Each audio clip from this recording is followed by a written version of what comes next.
Hi, welcome back to my channel. Today I have a very special guest with me, Megan. Would you like to introduce yourself?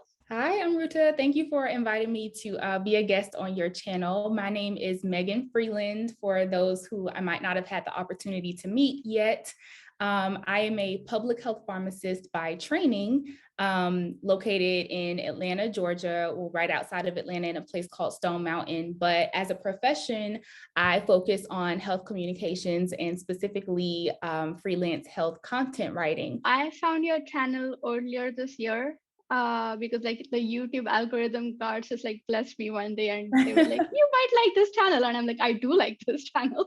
And since then I have been directing people who ask me about medical writing to your channel. And like, especially since the pandemic, I have had a newfound respect or like even knowledge about the field of medical writing because I didn't even really think about it before. But then all through the pandemic, just having clear communication about what's happening and what I need to be doing has been so important.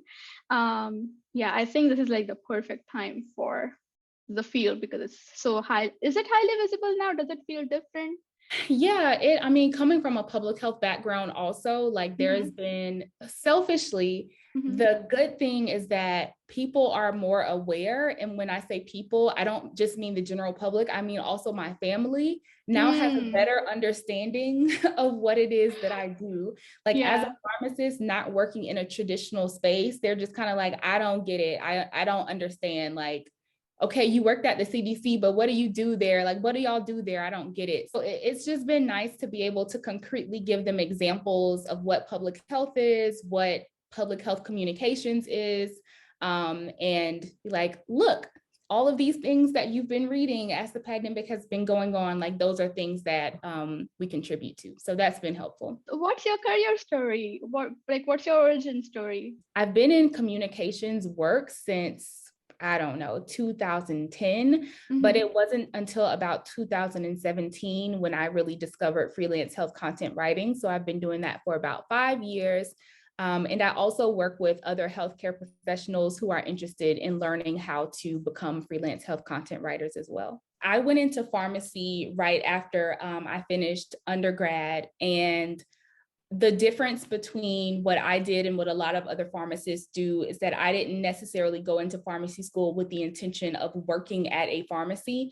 I didn't want to work in a hospital. I did that all throughout pharmacy school, and that confirmed for me that I did not want to work in a hospital. I didn't want to work in a community pharmacy. I wanted to focus more so on public health. So all of the extracurriculars I did throughout pharmacy school were geared towards the public health setting, and making sure that I would be a good candidate for that.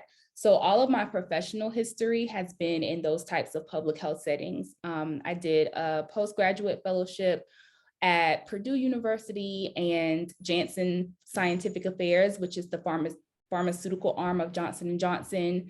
I did a health communications fellowship at the CDC and then ended up back at the CDC on a couple of different occasions. So it was basically me trying to figure out what this non-traditional path was going to be, and literally taking it one step at a time, because it's not normal for pharmacists to take that type of path. What I realized in hindsight, as I was looking back on all of those opportunities, was that writing and communications was a common theme between all of those areas. So once I identified that theme, I said, okay, this is working so far. I'll stay on this path. I enjoyed it. And so I decided that like health communications was going to be where I centered my work as a public health pharmacist.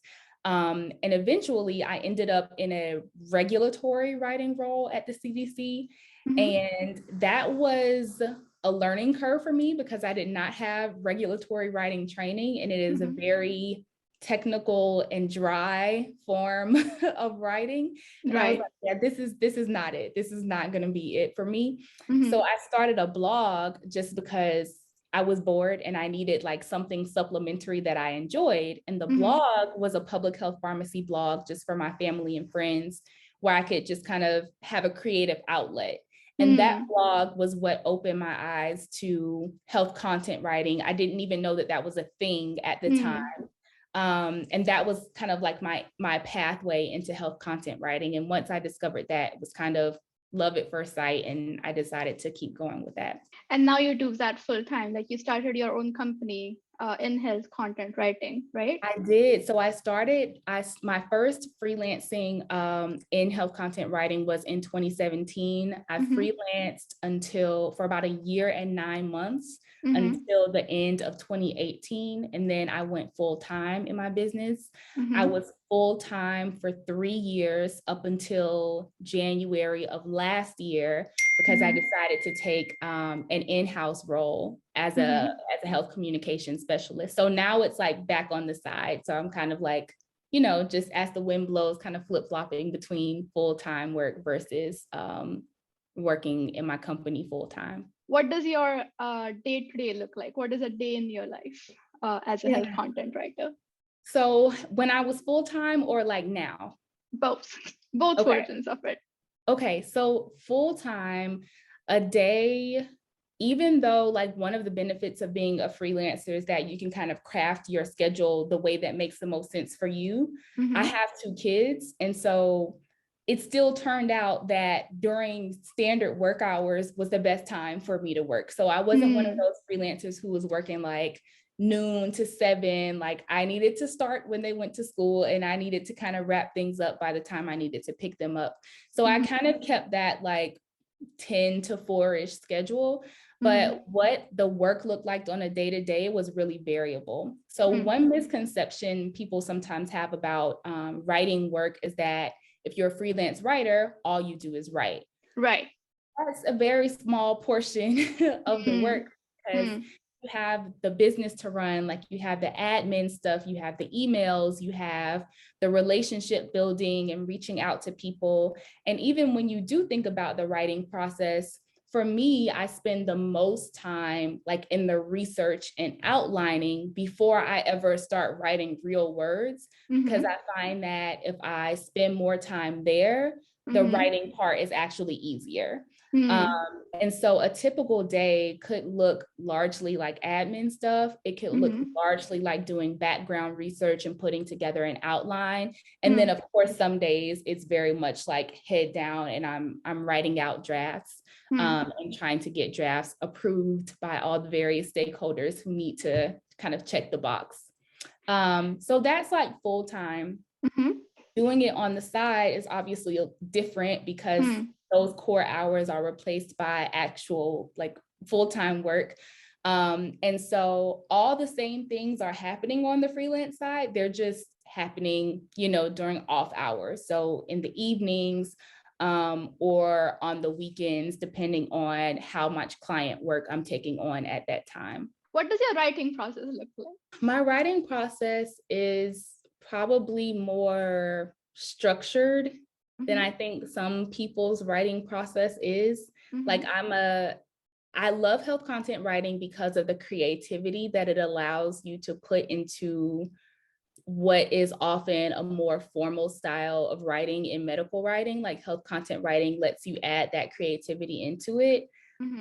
And I am also still a very process-oriented person who has a need for organization. So my writing process is like structured to create room for the creativity, which some people are like, I don't get that, but that's just what works for me. So I will, if I know that like there's a topic that I'm going to be writing about, I will plan out time so that I can just kind of, oftentimes I'll first do a brain dump. So I'll like just open a blank page, anything that comes to my mind about this particular topic, I just kind of type it out just so it's out of my head, and then I don't have to worry about losing it. Like sometimes when you're trying to hold stuff in your head, you get anxious about it because it's like, what if I forget? Well, like if I write it down, then I won't forget, then it's there, and I don't have to have that anxiety as I go into the research phase. So I kind of like do my own personal brain dump, and then I go like do the research. So with health content writing, even though it is a very creative process, it obviously has to be evidence-based. Like that's one of the benefits of healthcare professionals being health content writers, is that we know how to do the research and find that. So then I go do like the formal research. That might be looking up journal articles, seeing what professional associations have to say about this topic, seeing what might be in the news about this topic. And as I'm researching, I'm also taking notes on all that research so that if I need to reference things while I'm writing, I can easily do that. So once I have gotten my ideas out, I've done the research, then I go and I make an outline. Again, this is something that some people don't do. Like some people won't make an outline. My brain, I need the outline. So I go and I make the outline. And then once I have that, it's not super detailed. When I first started out, it used to be a little more detailed, but I know what I'm doing now, so I don't need all of that. But once I have the outline, then that's when I can that's when I feel comfortable to start drafting. And so I draft. Sometimes it comes really easily and it flows. And I'm like, that was easy. That was quick. I'm good. And then sometimes it doesn't flow as easily. Yeah. So in those situations, I try to build out time so that I'm never in a time crunch. And so when I get to those points where I'm like stuck or it's not flowing, I'll just leave it. I'll just be like, I can't look at this right now. I'll come back in a day and a half. And usually by then I'm like, I'm either in a better place where it's flowing or I'm sick of it and I'm committed to getting it done. Yeah. So just kind of knock it out. And I'm like, all right, the draft is done. And then I imagine this is true in technical writing as well, but like there are other people who have to approve and give their edits and whatnot. So then that whole process starts. But that's kind of a snapshot of what the process usually looks like. Yeah, I so get the feeling of either like this is great or I'm so done with this and it's like, can we just not work on this anymore? That's the most annoying thing is when like a project that you think is going to be something short ends up like overstaying its welcome. And it's just like, please get this off of my to-do list. I need it to be over. Yes, 100% agree. Now I'm thinking of like the two ends of the process, right? Who is your audience and who are the stakeholders? Yeah, so my stakeholders, I work closely with digital health companies. And so the stakeholders are oftentimes, if they have a marketing person or marketing department even, they are usually the folks who are kind of on the review chain and needing to make sure that the content matches any style guides they have, their brand voice, their business goals, all of that type of thing. Sometimes because digital health startups are often in different phases of their company's maturation or growth. So like some might be smaller, some might be larger. And so for the smaller ones, sometimes they don't have a marketing person at all. And I'm working directly with like a co-founder or someone on the executive team. So those are generally the stakeholders and the people who are involved in the review process. And the audience is very much dependent upon that specific company. A lot of times I work with companies who are trying to create health content that is culturally relevant and specific to Black communities or other communities of color. And so that might be the audience.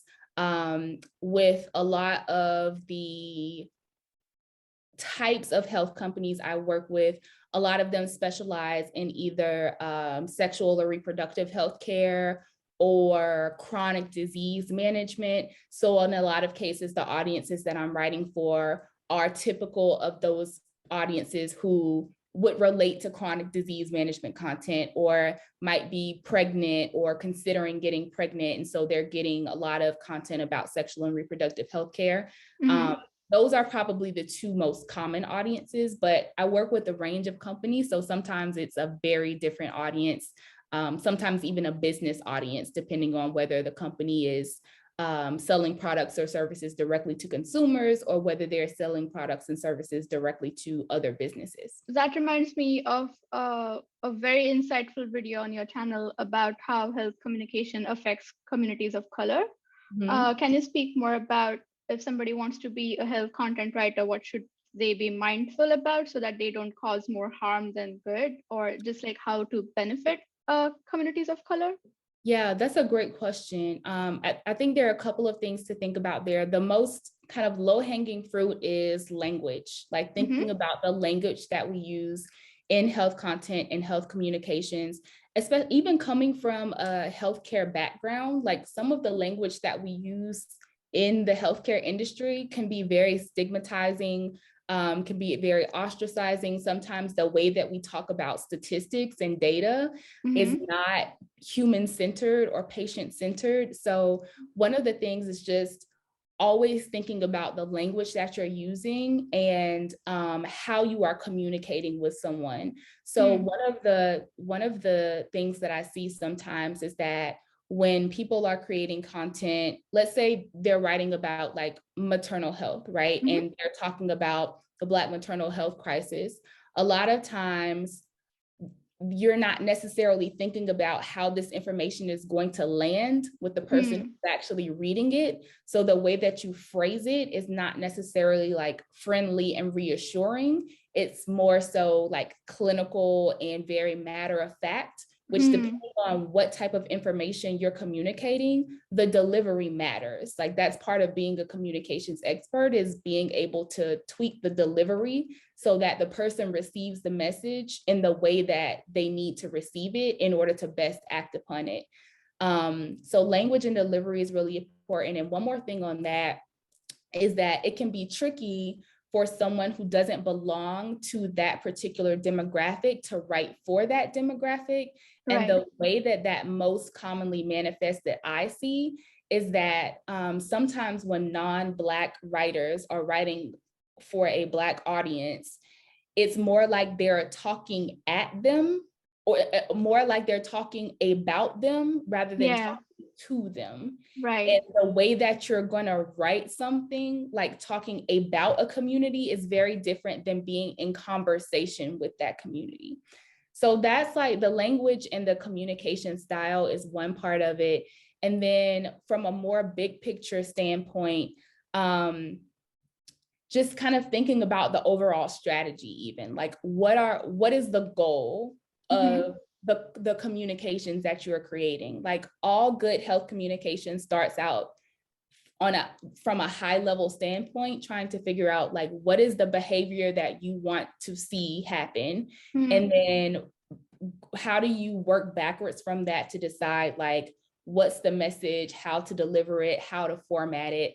And so I think that making sure to start from that high level place is really important when you're communicating with communities of color, to make sure that the communications or the content you're developing is as specific to them, as relevant to them as possible. What makes a good content communicator? I think that one of the best things is being able to take a step back and have that strategic lens.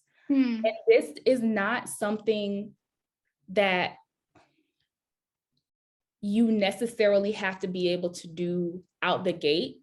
I probably didn't have this skill when I first started as a health content writer. Like it's one thing to be a writer and it's another thing to be a communication strategist or a health content strategist. So as I say this, like to anyone listening, don't feel like if you don't have this, that it precludes you from being a health content writer. It's something that you develop over time as you get a better understanding of like how to communicate content through writing. But I think that one of the things that makes a person a strong writer is when they can have that high level approach to think about the audience, and not just like in general, like, oh, this is an audience of 30 to 40-year-old white women who are pregnant. Like that's very superficial. You can go much deeper than that to think about like what the makeup of that audience really is. And then to be able to craft your writing to that specific audience in a way that is ideal for them, to be able to deliver it in a way that is not dry, but like also has personality. It's hard to put personality into your writing if you have never really written before, or if all the writing you've done is very formal and scientific, because like that's the opposite of what you're supposed to do with that type of writing. So incorporating personality into it can be tricky. But these are all things that, again, you learn it over time. Like I didn't have a strong writing voice when I started writing, because you have to do it in order to figure out like what that is, and you have to do it for a while. So those are a couple of things that I think make for strong writers or communicators. And then the last thing I'll say is an ability to think outside of yourself and not necessarily I don't love the phrase put yourself in someone else's shoes. I think that is not a comprehensive idea, but to be able to anticipate what other people's concerns or challenges or issues might be, because the goal of health content is to help change behavior. And you can't change behavior if you don't understand a person's thoughts and beliefs, the person's thoughts and beliefs that influence their behavior. So you really have to be able to kind of explore those ideas before the writing stuff even happens. That is so fascinating to me, because that I feel like that's the exact opposite of what I had to train myself for tech writing, which is remove all the personality and make it as informational and instructive as possible. Yeah. But I also wonder sometimes if like that's an outdated approach that I learned 11 years ago when I started writing, and if I should like revisit it. So this is a good prompt for me. Thank you. Yeah, no problem. I mean, so many writing styles evolve over time, so I wouldn't be surprised. I mean, again, I'm no technical writing expert, but I wouldn't be surprised if maybe there were more opportunities now to kind of put some more personality into it. Yeah, I wouldn't be surprised. Yeah, I should look into it. Okay, I will. Let's shift gears and talk about how do you become a health content writer? What are the niches? What are the certifications? How do you land your first role? The three base things that anyone who's trying to become a health writer needs is, the first thing is a strong foundation of what content marketing is. So we have been talking about health content writing throughout this conversation. When I talk about health content writing on YouTube, on LinkedIn, I'm usually talking about health content writing. But the thing to understand is that health content writing is a very small slice of a larger concept known as content marketing. And so when a brand or a company wants to engage in content, when they're looking for content writers, it's not just so that they can have pretty words on their website. It's because they're using this as a marketing tool. So they want content marketing. And so if you are a content writer, you have to understand how writing fits into the larger content marketing process.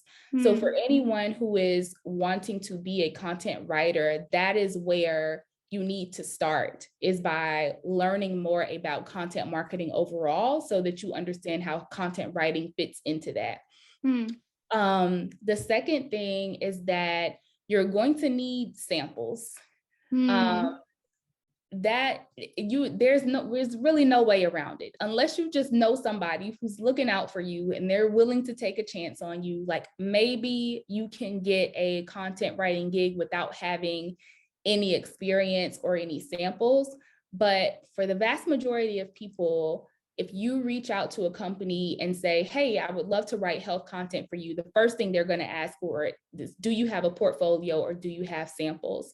So once you the second thing after getting a strong foundational understanding of health content marketing is to make sure that you have samples. And so you either need to find those, create those, however you want to come up with your samples, you're going to need them. And then the third thing is, if you want to be a freelance health content writer, you obviously need all the business stuff to know how to run a business, because that's what freelance is. Like, I feel like sometimes people use that word more lightly than it really is. But like, if you're a freelancer and you're getting 1099s, then you're essentially running a business, and you don't need all the works, right? But you do need certain core things. One, to help you come across professionally, because companies are going to want to work with someone who they trust, and that professionalism contributes to that trust.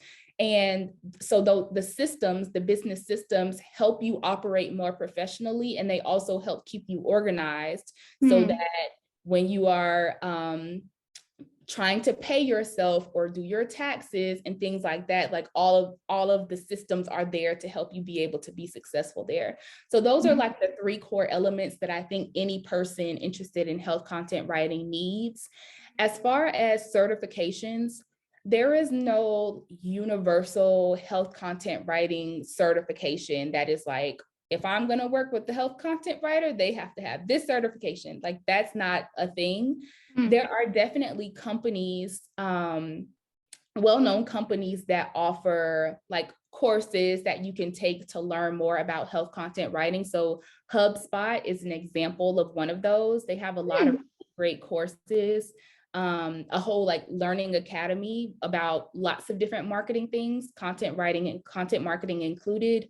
LinkedIn Learning has resources, Coursera, like all those different kinds of platforms have resources that can help you learn more about content writing, content marketing, but you don't have to have a certification in order to pursue that. What's going to be most important is, again, the samples, like the experience and the samples outweigh anything else that you could possibly get.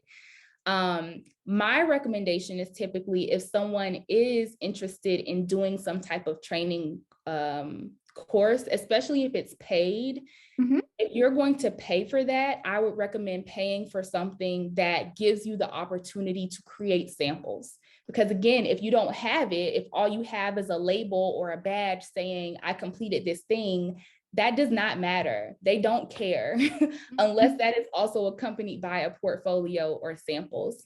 So my program, for example, is the Health Professionals to Health Writers Accelerator program. And as a part of that, health professionals are able to do those 3 things that we talked about. They gain a foundational understanding of health content marketing, they create a portfolio during the program, and they learn all the business systems that they need to move forward. So for anybody trying to get into this space, if you are trying to do a training program or something like that, just make sure that you're getting the experience as well, because there is nothing that will replace the samples and the portfolio. That's exactly how I think of tech writing as well, is that you can get a certificate, but it's just a stamp on a paper that really doesn't mean anything. What matters is your portfolio and your samples, because I'm hiring for my team right now, and we don't have a universal certification board that like certifies you as a good tech writer. Right. So the only thing I can evaluate you on is your writing samples, because how else would I know if you can do the job? Exactly. So yeah, that really matters. How long is the Accelerator program? Yeah, so that is a 4-month program. It is 12 weeks of the core curriculum, so where you're actually learning all the things of the program.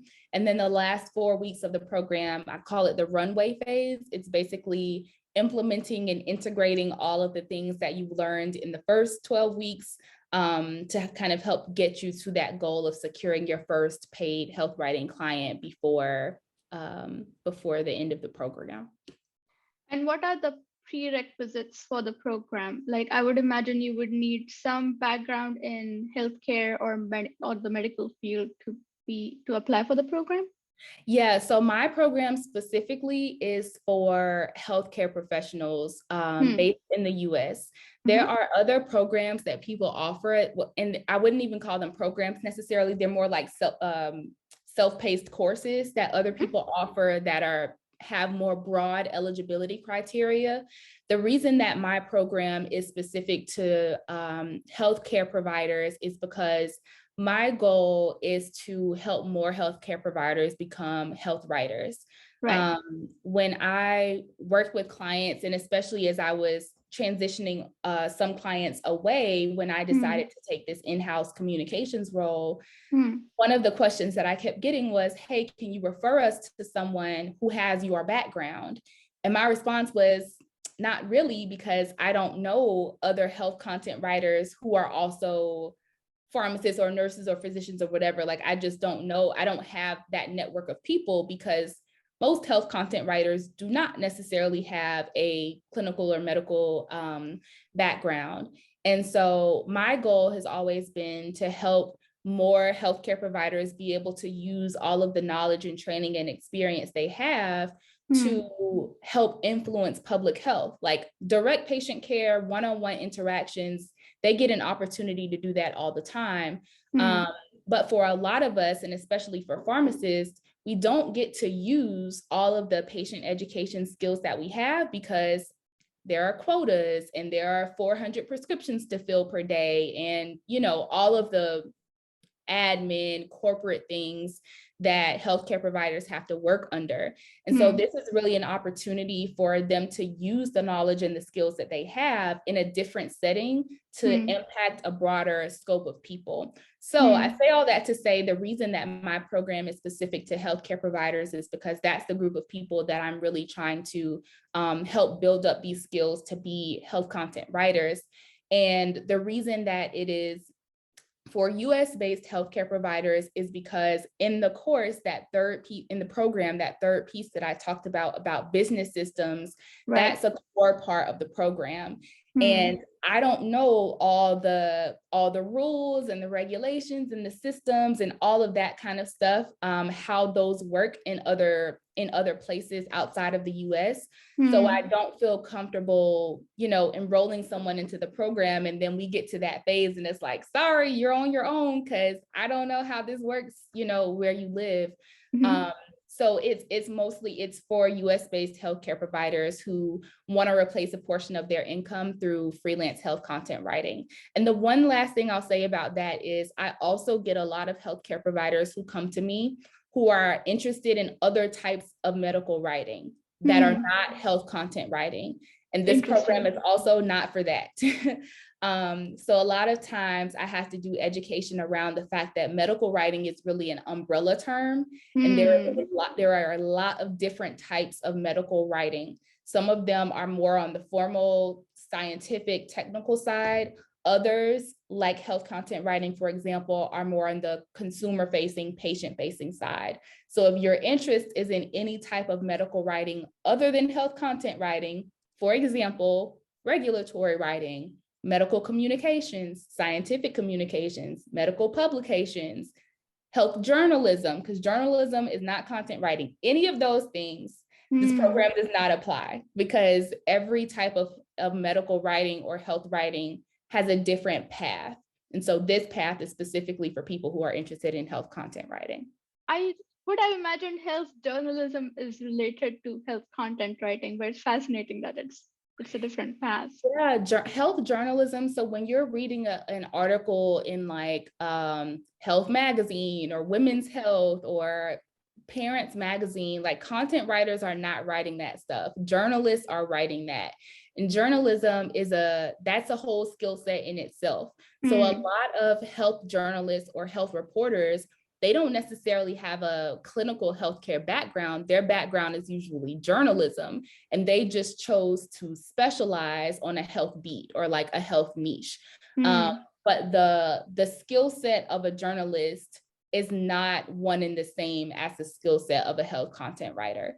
So it makes you would think that it would be, right? Like I get why people think that it's similar. Yeah. Sometimes when I ask people who are interested in the program, like one of the questions I ask is, what type of health content writing are you interested in? Or why are you interested in health content writing? And they'll say, oh, I love reading this magazine and would love to be able to contribute to it. And I'm like, that's great. But just so you know, like journalists are writing those things, not health content writers. And just to clarify, your program is not a self-paced program, it's a cohort-based program? Yep, it's a cohort-based program that is done live. So there are not like recordings. Well, all of our sessions are recorded for you to watch after the fact, but there are not like videos that you just kind of watch on your own time. We meet weekly. We go through the didactic curriculum. We have the experiential part of the curriculum where you're actually writing your portfolio, creating your portfolio. And then there's also like opportunities for coaching and mentorship in terms of like questions that come up. I mean, as a person who's been in the freelancing field for 5 years now, it is always very humbling and interesting to work with people who are completely new to freelancing and like remember all of the questions and the confusion that I had when I was first starting out, and now like hearing their questions, it's like, yeah, I remember where you are right now. It's okay, you know, and then kind of providing my insight or how I got through XYZ situation. Even just client management, right? Like how you deal with potentially difficult to work with clients, how you tell someone, actually, I don't think I want to work with you, how you create a proposal, like those kinds of things that it's easy to take for granted once you've done them for so long, but that are brand new to someone who has never done it before. Is there anything I should have asked that I didn't ask and you want to share? I think there was one thing that you mentioned about like freelance versus part-time versus full-time. Yes.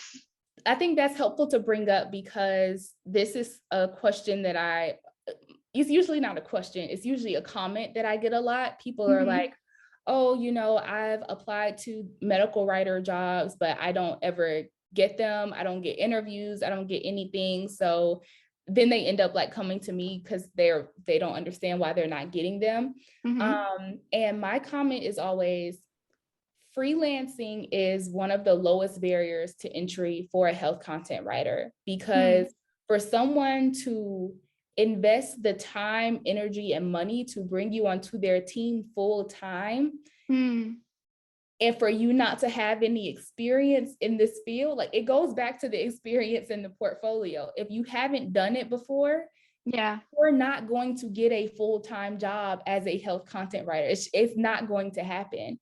Right. So one of the nice things about freelancing is that the barrier to entry is lower because you are not trying to make someone commit to giving you a whole job.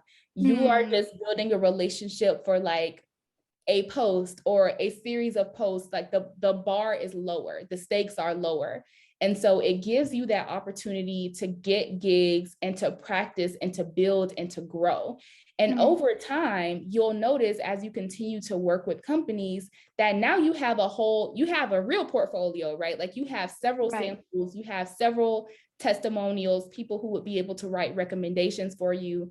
At a certain point, then sure, if you want to do this full time, not as your own business owner, but like as an employee, then now you have more of that resume and that background that you would need to qualify for a full-time position. You're not necessarily going to have that straight out the gate. So to people who are interested in health content writing, my recommendation is always to consider starting out as a freelancer first, because that is going to give you the best opportunity to learn, to practice, to get better, and then to possibly qualify for a full-time role if you wanted to in the future. Yeah, I learned so much about medical writing, and like in my head, I kept processing of finding the similarities and differences with tech writing. So this is fascinating to me. So thanks so much for your time. And where do people find you on the internet? So I'm also on YouTube, as you mentioned. The channel is called Health Writing for Health Professionals. So you can subscribe to my YouTube channel there. Or I'm also really active on LinkedIn. So you can find me on LinkedIn. My name is Megan N. Freeland, Freeland on LinkedIn. And if you wanted to like directly communicate with me, you can find me on LinkedIn and shoot me a message. I'll leave all the links in the description. Awesome. Thank you so much for having me. It was fun. Thank you so much for your time. And I'll see you all in the next video. Bye.